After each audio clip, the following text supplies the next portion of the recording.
BEE has failed to systematically exclude white South Africans from the economy, as it was meant to do, and it has failed to privilege black South Africans above all other races, despite being the harshest racial exclusionary law on the globe today. After 23 years as official government policy, BEE has not stopped white South Africans from vastly outperforming and out-earning every other demographic group in the country. Many use this fact as some sort of proof that whites are not at least economically persecuted in South Africa. Well, it is not. You see, the income between white and black has actually widened by an extreme margin under black economic empowerment. And the story of the 21st century South African economy really is one of Afrikaner entrepreneurial success in the private sector over and against rapidly rising black unemployment. The fact that Afrikaners and other white South Africans are not only wealthier than all other races, but in many cases are even getting increasingly wealthier despite 32 years of oppressive ANC rule and black economic empowerment laws, is often pointed to by critics as the result of some kind of historical privilege. Indeed, according to Stats SA, the average annual household income for white South Africans is 676,000 rands, or around $39,000, while the average for black households is only 144,000, or around $8,500. The fact that the income for white families is roughly 4.5 times that of black families is often in mainstream media narratives and by politicians attributed to historical privilege or supposed historic injustices committed against the black majority population of this country.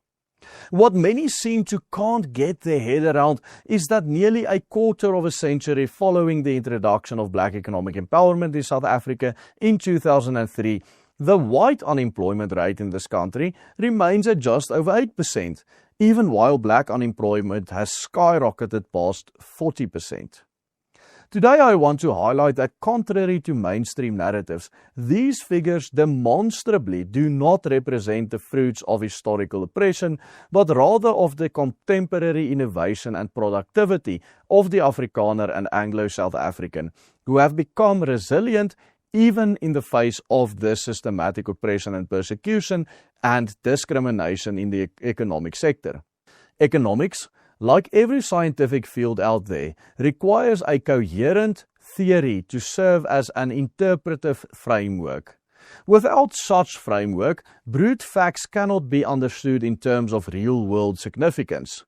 As the influential Dutch philosopher Herman Dooyeweerd rightly pointed out, all human knowledge is dependent upon the acceptance of pre-theoretical institutions and non-demonstrable commitments of faith as the necessary framework for enabling coherent thinking.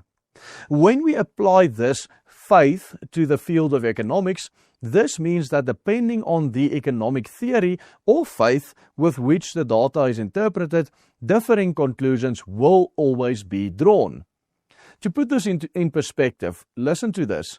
In contradistinction to the Marxist theory of economics, which is most prevalent in political narratives in South Africa today, the Austrian theory of economics explains economic outcomes primarily through individual choice, such as entrepreneurship and coordination of knowledge in the markets, rather than through what the Marxists believe, aggregates or state planning.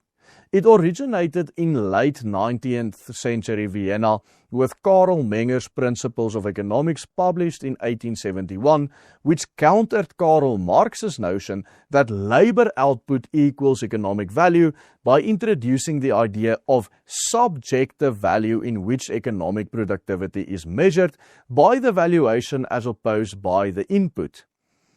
To put this easily for you in a clear modern example, let's take a look at smartphones. The production cost of most phones is relatively similar, yet a flagship device like an Apple iPhone can sell for several times more than a budget Android phone. The difference is not explained by labor input, but by how consumers subjectively value the output. In other words, the product that is produced. At the core principles, reality and experience therefore can confirm to us that the Austrian theory is correct over the Marxist theory of economics. And in this framework, wealth and economic success itself are rightly understood as emerging from entrepreneurial discovery, long-term planning, savings and elective responses to market signals, rather than from government redistribution or central design or labor input as a whole. This also points to the core flaw behind black economic empowerment, a discriminatory system designed to uplift poorer blacks against so-called or supposedly wealthier whites. This basic premise of all BEE legislation in this country is that inequalities between population groups are the result of injustices of the past or oppression, and that this must be rectified through institutional discrimination against those who had benefited from the instances of the past. And yet, a 2023 study by Professors Grive Chelwa from the African Institute in the UAE and Mashekwa Maboshe from the University of Zambia in Lusaka and Derek Hamilton from the Institute of Race, Power and Political Economy in New York found that white South Africans now hold almost 20 times more wealth than their black counterparts, compared to only 9 times more at the end of apartheid. Under BEE, the wealth gap and income gap between whites and blacks in South Africa have widened by a significant margin in favor of whites.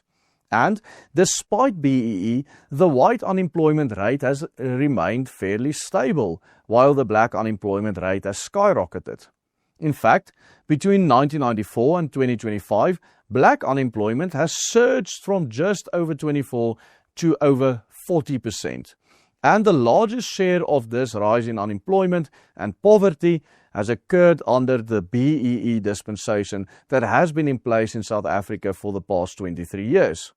This, even though there have been over 140 laws passed in this country with the explicit purpose of systematically excluding whites from the economy. If there has always or ever been a prime example of a long-term case study disproving any theory that economic outcomes are the result of systematic oppression, then that is South Africa of the 21st century. But why is this? Well, whereas in the past, when white people could count on easily getting a job in either the public or the private sectors, post-apartheid South African whites have been left with the choice of either becoming more creative and innovative or perishing, precisely because they are being systematically discriminated against by BEE laws. And the net effect is that white South Africans have simply become far more resilient. Back in 1994, just under 60% of white people were employed in unskilled or semi-skilled positions. This figure has dropped to under 40% after 30 years of ANC rule. The vast majority, in fact, almost 2/3 of white South Africans, are now engaged in highly skilled enterprises. In fact, white South Africans are one of the most highly qualified and most educated population groups in the entire world today, far more than we were even at the height of apartheid. And on top of all of this, the rate of self-employment among white South Africans is now the highest in the world, and the percentage of whites now running their own non-VAT registered small businesses has almost doubled between 2005 and 2023. The reality is that the income and wealth gap between white and black South Africans has widened so much under the ANC.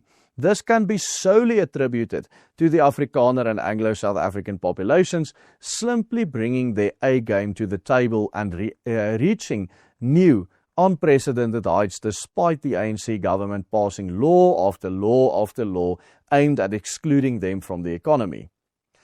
Several prominent and well-known examples of this include like Michiel Leroux, who founded Capitec in 2001, targeting the unbanked market and built this enterprise into South Africa's largest retail bank by customers, creating tens of billions in value.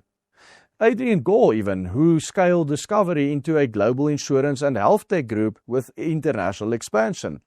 And one of the best examples, Whitey Basson, who has transformed Shoprite into Africa, the entire continent's largest retailer, with thousands of stores and massive continental expansion in almost every single sub-Saharan African country. And of course, the late Dow Steyn, who built a UK-based insurance empire and invested billions back into South Africa in luxury developments such as Steyn City. None of these men built their empires during the days of apartheid. And of course, they are just the tip of the iceberg. If we were to list the number of successful Afrikaner entrepreneurs or even white South African entrepreneurs who made their money under the discriminatory dispensation of the ANC that tries to systematically exclude them from the economy, I could probably go on all day.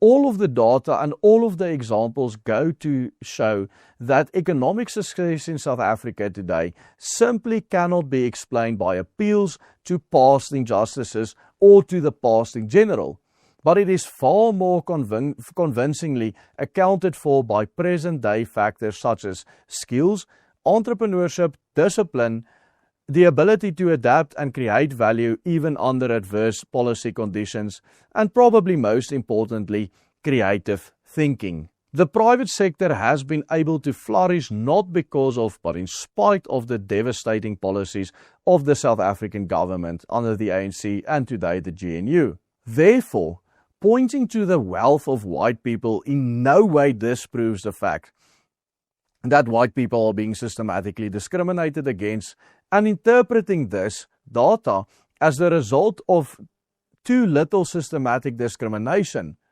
is demonstrably untrue. In a recent video, we highlighted why the ANC can't win and why they will sooner rather than later lose all political power in this country. Check out this analysis by clicking on this link appearing on your screen right now. And do remember to follow the easy steps on the banner beneath me to become a paying member of the Willem Petzer Group. Only with your investment are we able to do the work that we do and produce every single day. Goodbye and God bless.